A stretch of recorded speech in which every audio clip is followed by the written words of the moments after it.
episode of the Envisiontech podcast. I'm your host, Paul Gagan, and this week we're going to be talking about ARIA attributes.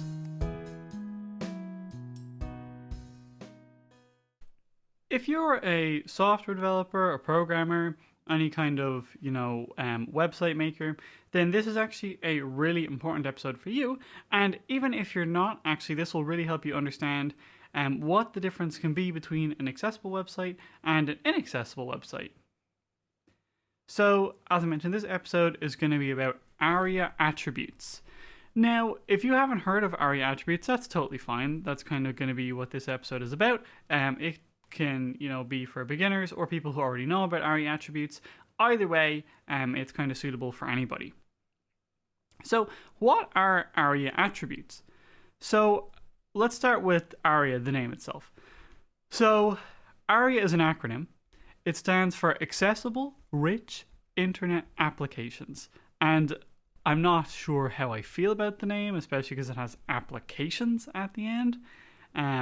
But essentially what it is it is a part of HTML. So HTML is a markup language or a programming language, depending on who you ask, that is used for setting out the structure of a website.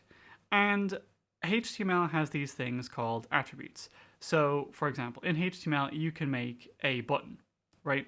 And you can give that button different attributes.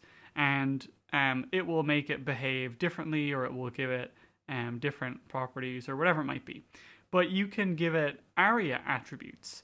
So these attributes, in general, anyway, are improved to design web accessibility, especially for people who are using screen readers.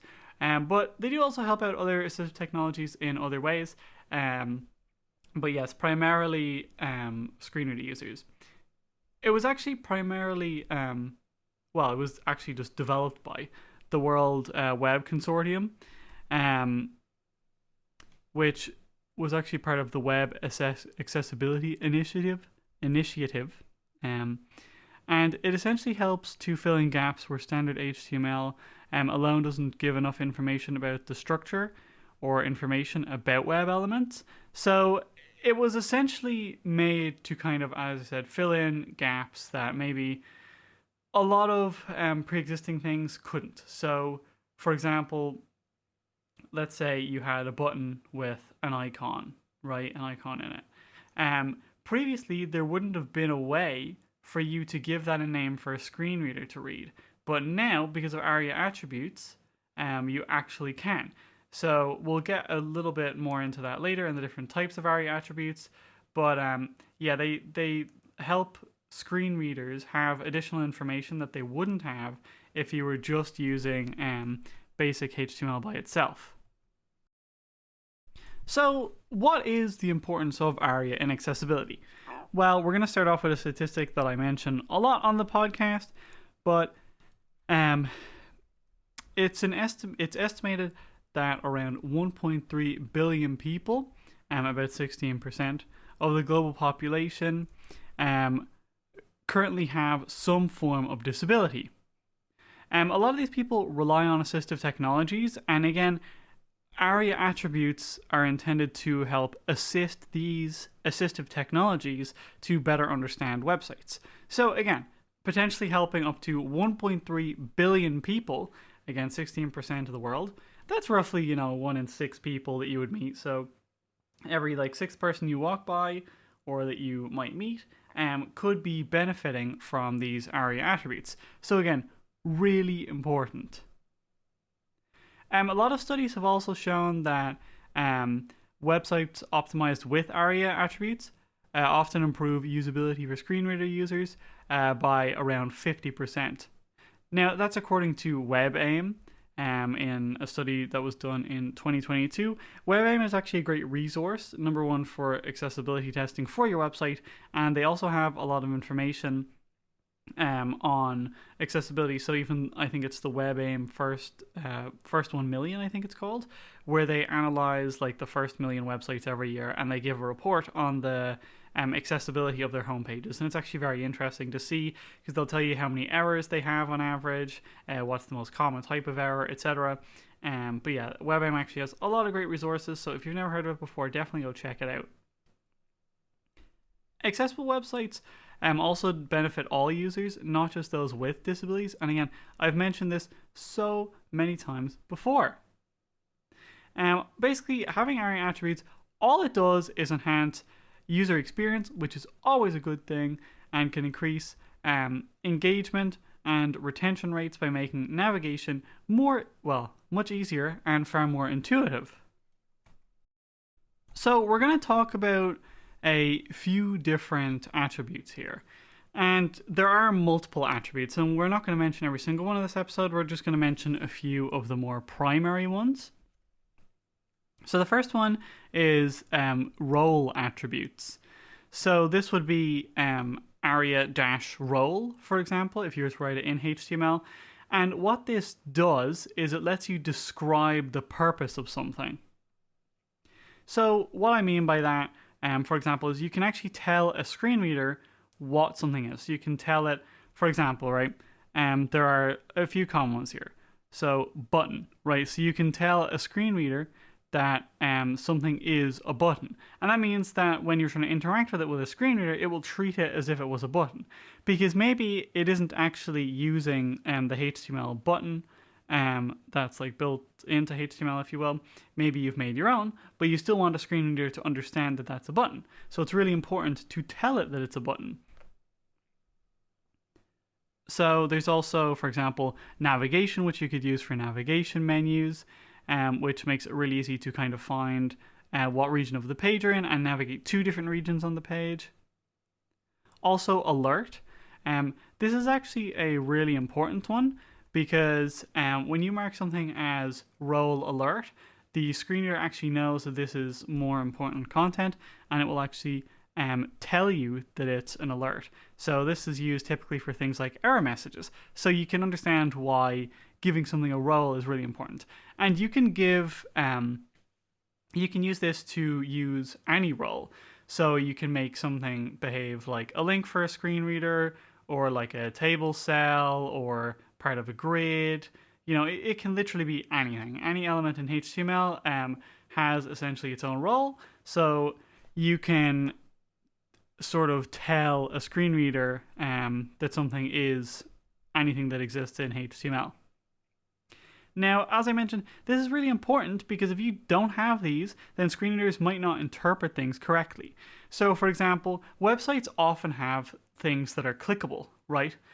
So you'll see, even in a notification, it will say like, click here, you know, in the middle of a message. So it'll say like, this happened, click here, and that'll be the link to find out more. But often the click here part isn't actually a link. They've just made it clickable.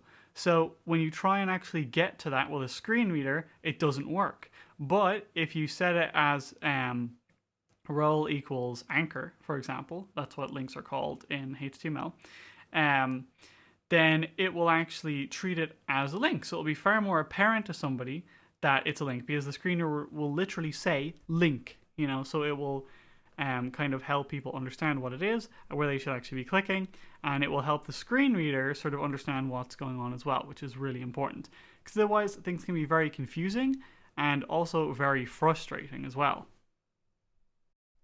Now, next on the list would be different sort of state and property attributes. So it's not ARIA-state or ARIA-property, and this is just kind of a subset of things. So for example, ARIA-expanded, which is a state attribute that will indicate whether something is expanded.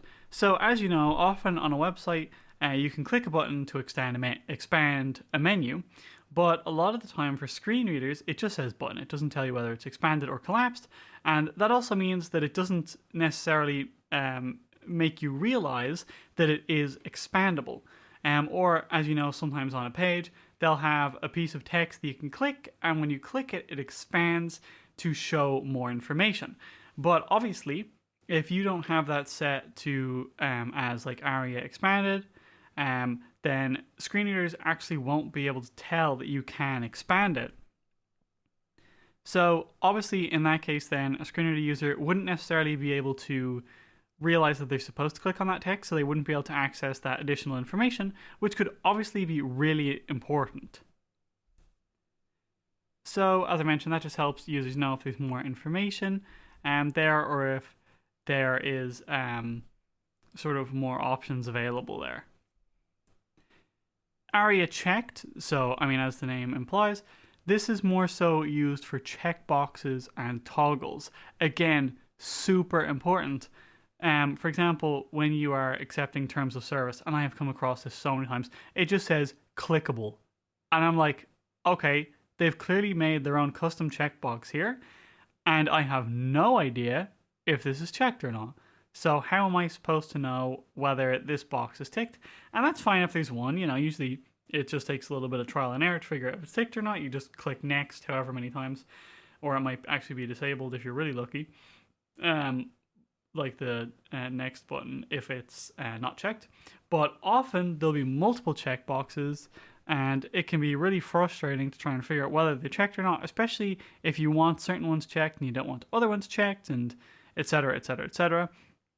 And sometimes they're grouped together, so you can only check one checkbox at a time, or whatever it might be. So you might not realize the other one has been unchecked because, as I said, they haven't marked it as essentially being able to be checked in the first place.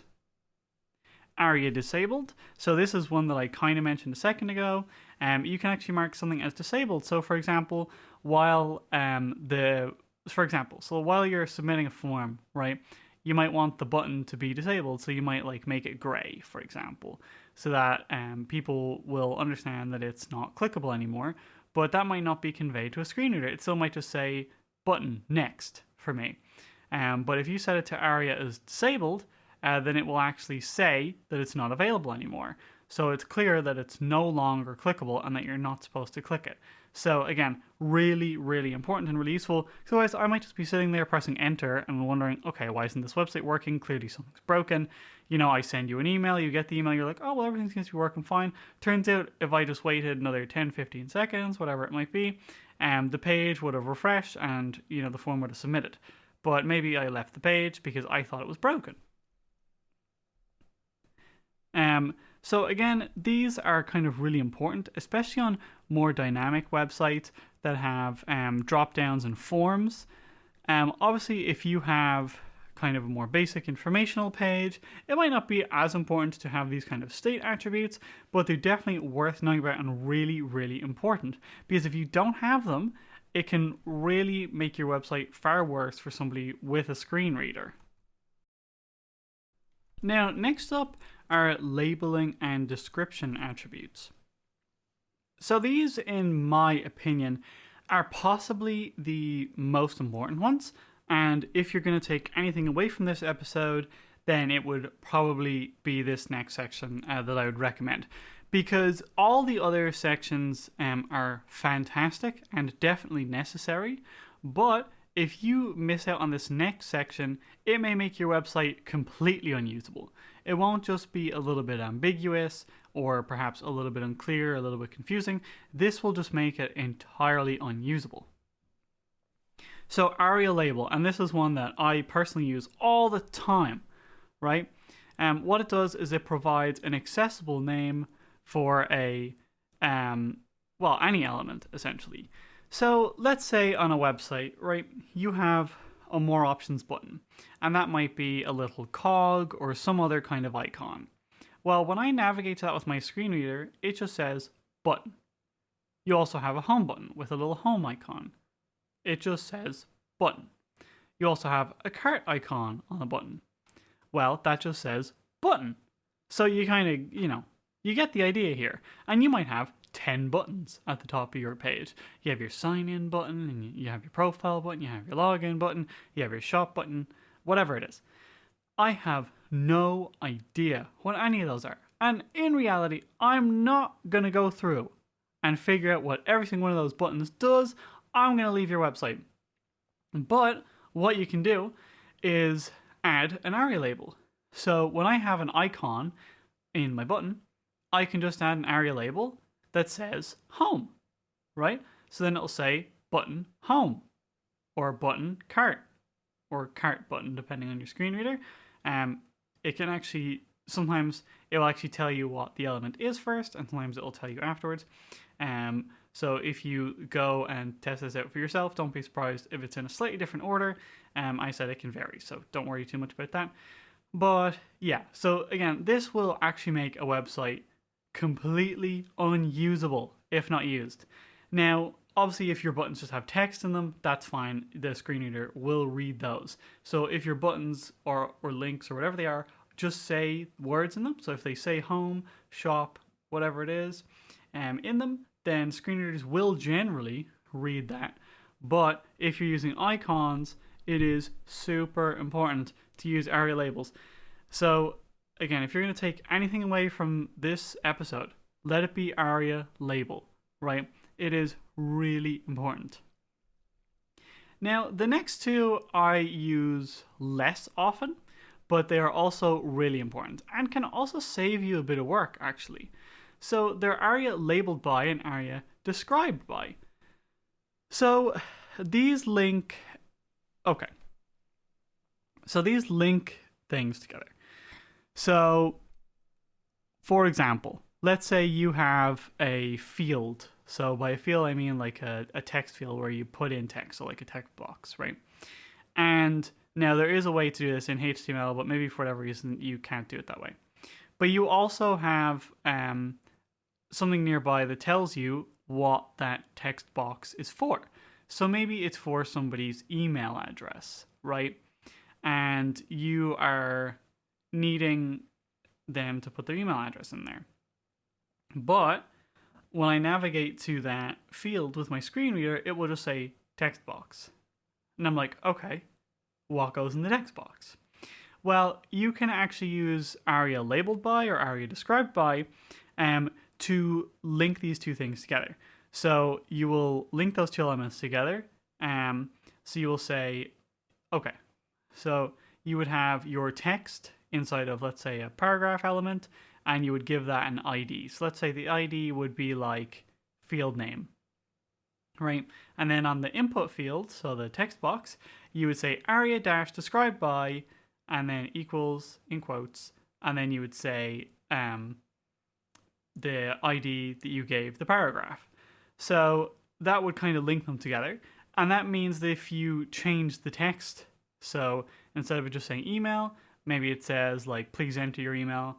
When the screen reader user navigates to the text box, it instead of saying email, it would say, please enter your email. So it lets you kind of link those things together. So you can link text to buttons or to text fields or whatever it might be. So when used correctly, these attributes can actually improve accessibility by 30% for screen readers using and navigating complex forms. That's according to W3C 2023. So those are the same people who actually came up with the ARIA standard in the first place. So again, clearly really, really, really important to kind of keep these things in mind. And again, probably the most important aspect of this episode are those last two sort of attributes that we mentioned. So next we're going to talk about some common ARIA patterns in web design. So for example, with navigation bars and menus, you might use ARIA-has pop-up, and you would set this to true to indicate that a button has a pop-up that will open when you click it. And then you would also use ARIA expanded in order to tell somebody whether it is currently expanded or collapsed. So when you navigate to that more options button, it would say more options, has pop-up collapsed. And then when you click it, it would maybe navigate you to that other section, or it would just say then more options, has pop-up expanded, to make it clear that now that menu is actually expanded, so you can access it now. Again, really important because, as you can tell, otherwise if it just said more options and I'm clicking it, it's like, okay, has it opened? Is it working? Is something going to pop up here? Is it going to open like a little menu? What's going to happen? So again, it's really important to provide that extra information to screen readers. So ARIA controls, this will kind of link navigation items with subcontainers, making it easier to access nested items. especially with things like accordions and drop downs. So again, really important to kind of signify what is controlling what on your page. It can make it much easier for screen reader users to understand exactly what's going on and what is related to what.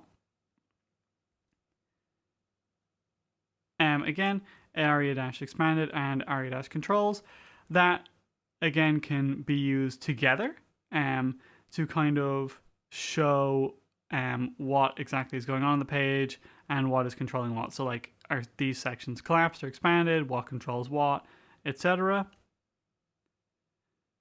So there was a survey done by WebAIM that said that 79% of screen reader users rely on proper labeling and accordion drop-down navigation to understand page hierarchy options. So again, 79%. That is huge. 4 out of 5 people essentially who use screen readers rely on this. So if you don't have it, they won't be able to use your website and they won't be able to understand what's going on your website correctly.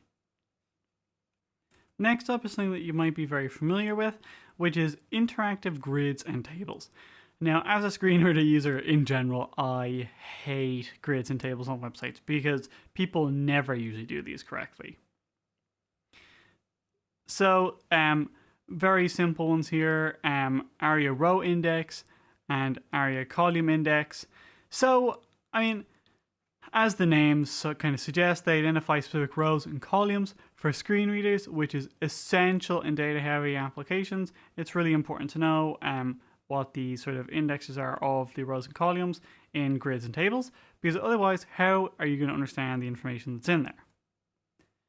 ARIA-sort, for example, that will also make it clear to screen reader users what order things are sorted in. So again, very useful because otherwise it isn't necessarily clear. Because you have to remember, as a screen reader user, you can't just look at the table and say, oh, that's sorted alphabetically. That's sorted, whatever numbers are in the table from highest to lowest. Again, that isn't necessarily apparent unless you look through multiple rows of a table with a screen reader, which can take actually a little while. So again, it's really important to kind of use these sorts of things because otherwise you can spend waste a lot of time as a screen reader user trying to figure things out. So we've talked a lot about ARIA attributes themselves, but I want to kind of go over some of the best practices for using these attributes in the first place. So using native HTML elements first. So, okay, being able to set a role for something is fantastic. So using ARIA role equals button is great, but in reality, you shouldn't be doing it. You really shouldn't be creating your own buttons in general. There are exceptions, but whenever it's possible, please use the actual button elements and the nav elements and header elements that are already built into HTML, because they already have all of the kind of accessibility built in. So you don't need to set all these additional attributes and do all these additional things because they're already built into these elements. Because the thing is, right, if you are making your own elements yourself, that is fine. But it is quite likely that you will do it wrong in terms of accessibility. And that is fine. I get it, Obviously, if you don't know about ARIA attributes, how are you going to make them accessible? I mean, I guess hence the episode. But before this, or before you heard about ARIA attributes, if you were making a button, you probably wouldn't think of including labels, or whether it's expanded, or whether it has a pop-up. But some of these things are already built in to the native buttons or the links or whatever it might be, but you probably wouldn't include some of that behavior in your own buttons. So ARIA, again, is meant to kind of enhance elements that standard HTML can't fully describe. Now, this also means that it shouldn't lead to over-ARIAification, which can also lead to issues. So you don't need to add ARIA attributes on everything, to be honest. You only need to do it when the user could benefit from that information. I don't want every button to have a million ARIA attributes to describe to me where the button is, what it's doing, etc. I just want to know the basic things. Is it expanded or collapsed? If it can be. If it can't be expanded, you don't need to have collapsed, because that is just confusing, because then it makes me think you can expand it, etc. And you don't need to have all these extra bits of information if they aren't actually necessary. Obviously, what would be really great is if you could test it out. So if you do go ahead and add a few ARIA attributes to your website, turn on Windows Narrator or install NVDA or try it out on your phone. Turn on TalkBack or VoiceOver, whatever the screen reader might be that's on your device. Try it out. Does it make sense? If you try and navigate around using the arrow keys or pressing tab, and then you can press shift and tab to go backwards, does your website make sense? Are all the buttons labeled? Do any of them just say button? If so, then you're probably missing an ARIA label. Is it clear that you can expand that menu, etc.? So again, just going through taking literally probably 30 seconds to test your website can make a really big difference. It's also really important to test things across different technologies. So let's say you try it out on your Mac. So you have a Mac, and you're making your website on your Mac. That's great. You test it out using VoiceOver on your Mac. Great. Just double check. Make sure, if you have an Android phone, test it out on there. Or if you have like a Windows PC as well, test it out on there. Just make sure that it's working across at least, a couple different devices if you get a chance. Because it is possible that maybe it isn't. Different browsers behave differently, different devices behave differently. As I mentioned, different screen readers behave differently, which is a little bit frustrating sometimes.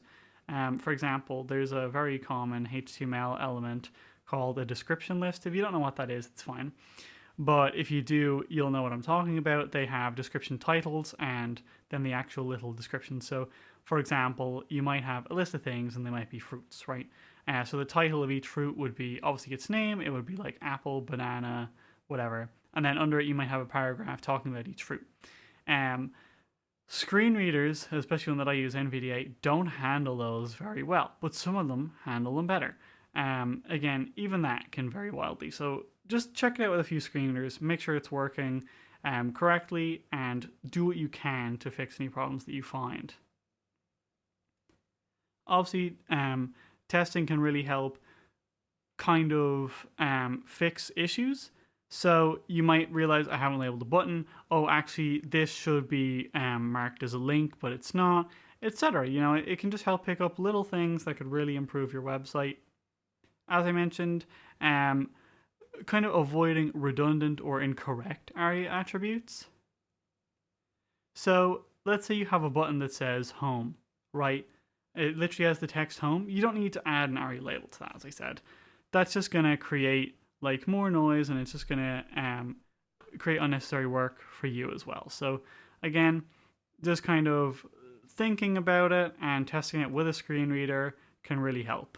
And making sure that the ARIA attributes you're actually adding serve a purpose and will actually kind of serve to enhance your website. So, what are the benefits of all this? I've kind of talked about this a small bit, but again, just to clarify, it just improves user retention and reach. Obviously, accessible websites can reach a broader audience. 71% of people with disabilities will leave a website that is difficult to navigate. So, again, it's just obvious. If 16% of people in the world have disabilities and 71% of those people would leave your website, those, 1.3 billion people, it's probably 900 million-ish, maybe around a billion, that will just leave your website if it's not easy for them to use. Again, a billion more customers sounds pretty nice to me. So why exactly would you not add in the small bit of effort to kind of improve your website and also just make it better for everybody and get more customers? Businesses that also prioritize accessibility may also see an increase in customer loyalty as accessibility kind of signals a bit of inclusivity and obviously respect for all. I know personally, if I find something that's accessible, I'll kind of stick with it, even if it's maybe not the best thing out there. Even if the product itself, maybe there's better alternatives, but maybe they're not accessible. I'm just going to stick with the accessible one in reality. Even if it's maybe a little bit more expensive or whatever it might be, I'm probably just going to use it. It's accessible. I like that brand. They've shown me that they actually care, so I'm going to stick with them. That I'm going to be loyal to that brand. Obviously, it is just good to be compliant with legal standards as well. The kind of web content accessibility guidelines. Obviously, there's a lot of web accessibility directives. There's a new one coming into effect in the EU. There's ADA, obviously in the US. So again, there's a lot of kind of these things that now mean that it is actually illegal to have a website that isn't accessible. So yeah, really important. Obviously, you can also this can also lead to a lawsuit. The number of web accessibility related lawsuits rose by 12% in 2023, kind of showing you the importance of being compliant.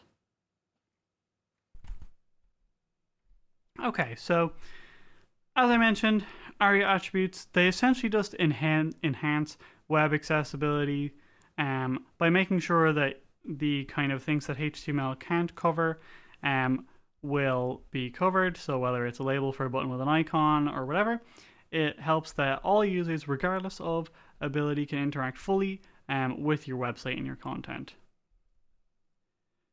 So the proper implementation of ARIA roles, states, and labels can significantly improve user experience and make websites more inclusive. So again, that's obviously just good for you and good for your users. So if you're a developer, obviously, if you haven't before, check out the WebCam guidelines. Obviously, if you have any questions or anything like that for me, please feel free to reach out. And there's a lot of documentation out there, whether it be on the MDN docs, which are the ones that I personally love, about ARIA and the different kind of ARIA attributes, whether it be ARIA label or ARIA role. Feel free to check those out. If you aren't a developer, or even if you are and you think that accessibility is a bit scary, we at Envisiontech do actually offer accessibility auditing, so feel free to reach out about that service, and I'd be happy to let you know how we could work together on that to help make your website more accessible. Obviously, if you are interested in doing it yourself, then definitely make sure that you're implementing, as I said, things like ARIA roles, states, and properties thoughtfully. As I said, only when they're actually needed and would enhance the user experience. And make sure that you're using native HTML for the best results. So please stop making your own custom buttons when you don't need to. Just use the ones that are built into HTML. You can make them look however you want. Obviously, once they have good color contrast and obviously work for people with other disabilities. But please make sure that you're using ARIA attributes when you actually need them. So again, hopefully this will kind of help you understand how important ARIA is in terms of web accessibility, because it is really important. And it's something that I actually didn't learn about in college. I actually learned about this for the very first time when I was doing some work experience in a company, and the lead developer on the team came to me and he said, okay, actually, I just, read about this thing called ARIA. Do you know anything about it? It seems to be for making things more accessible. And I was like, ARIA, what is that? And I am blind, and I had been using websites before that. I was doing a computer science degree and I didn't know what it was. So clearly there is a big lack of awareness here about ARIA, even in the kind of programming and developer space. So again, hopefully now you know what it is and you at least know kind of where you want to get started with it. So I do hope that you have enjoyed this episode and that it's been beneficial. As always, this has been the Envisiontech podcast. I've been your host, Paul Gagan, and I will talk to you all next time.